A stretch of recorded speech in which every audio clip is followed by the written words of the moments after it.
président candidat du PNDS Taraya dans une totale confusion. Bazoum n'est sûr d'aucun soutien. Les alliés refusent carrément le deal de 2016 et celui d'Issoufou s'envole de jour en jour. Lit-on à la une du Canard en furie qui estime que si Mohamed Bazoum se dépense à outrance afin de maintenir les partis alliés dans les fers de la remorque, c'est qu'il ne se voit aucun espoir en dehors d'un soutien massif de ces partis dès le premier tour. Le PNDS n'est pas un toit assez sûr, écrit le confrère, pour qui la crise née de la course à l'investiture a laissé des graves séquelles au sein du parti. On parle aujourd'hui de trois courants antagoniques qui se font une guerre de tranchées, ou plutôt un combat d'arrière-garde. Le journal écrit que des combattants, seul Bazoum Mohamed est connu du public, mais selon toujours le confrère, Bazoum n'en a pas fini pour autant avec les déboires qui ne font que commencer. Outre le refus des autres leaders de la MRN de demeurer à l'attelage, le président candidat du PNDS est confronté à bien plus dur pour lui. Et c'est au sein de son parti, nous apprend le journal. Au courrier d'ajouter que les milieux proches de Bazoum sont devenus fébriles et inquiets, insultant tout le monde à tout bout de champ. Il rappelle à qui veut l'entendre que Bazoum a été désigné candidat lors d'un congrès convoqué par Mahamadou Issoufou, comme pour dire selon le journal qu'il n'y a plus rien à ajouter, sachant que les contrevenants ne peuvent pas se prononcer publiquement aujourd'hui. Mais et demain, s'interroge le journal. Du côté du journal Le Républicain, il s'est intéressé en politique au portrait politique de Hama Amadou sur Vox Africa. Le journal s'interroge ainsi si un après Hama Amadou au modèle Faloumana est possible. Hama Amadou, ancien président de l'Assemblée nationale et plusieurs fois Premier ministre, a diffusé sur sa page Facebook un portrait produit par la chaîne de télévision Vox Africa dans lequel est retracé son parcours politique. Un parcours politique qui, selon le journal, est plein de péripéties et qui a commencé sous le régime militaire de Séni Kounché jusqu'à nos jours. Un portrait conçu sur fond de victimisation et la phobie de la mort à tout instant de la part de ses adversaires et même amis politiques.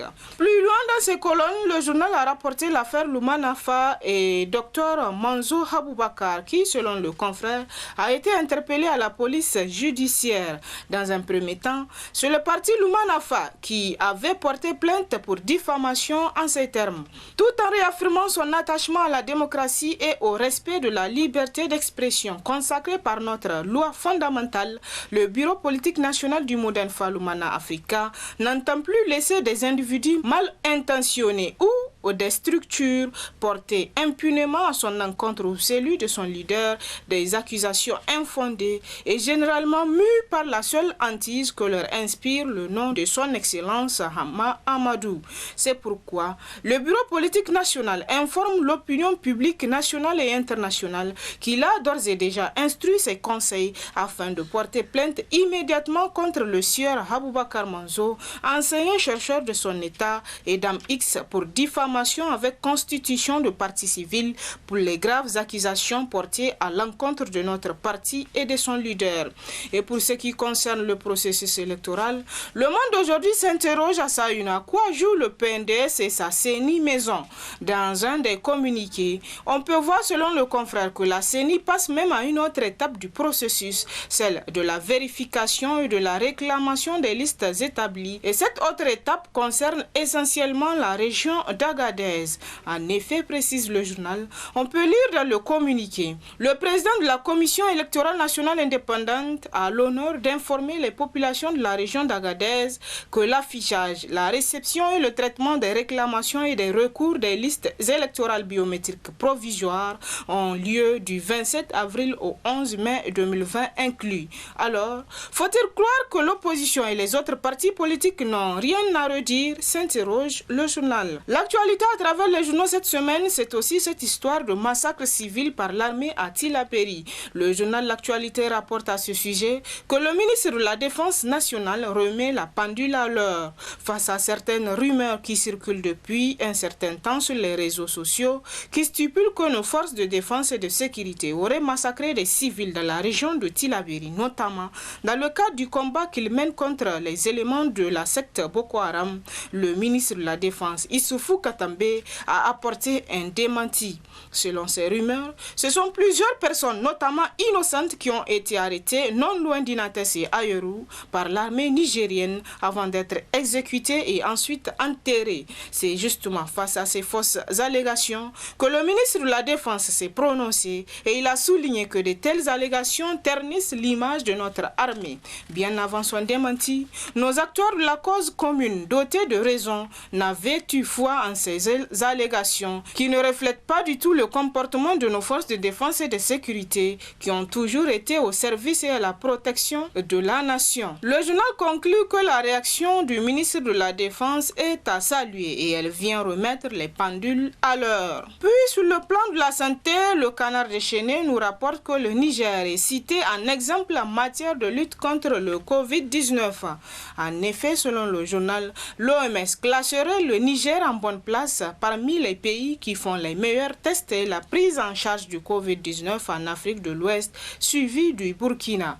Le Sénégal, dont les chiffres suscitent des interrogations, serait, selon le journal, sévèrement critiqué par l'OMS pour le non-respect du protocole en la matière, selon certaines sources médicales.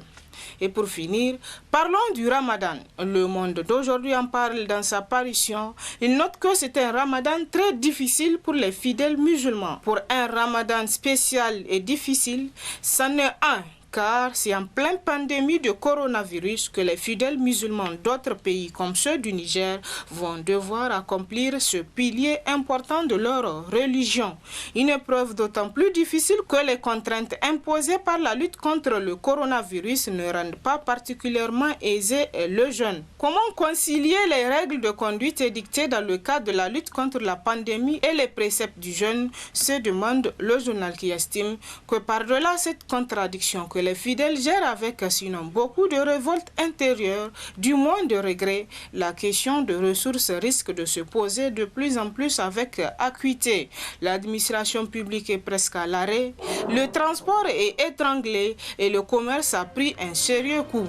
Peut-on continuer dans cette logique suicidaire alors que même dans les pays les plus touchés, l'économie est en train d'être relancée, se demande le confrère. Très bonne lecture et à la semaine prochaine, Inch'Allah.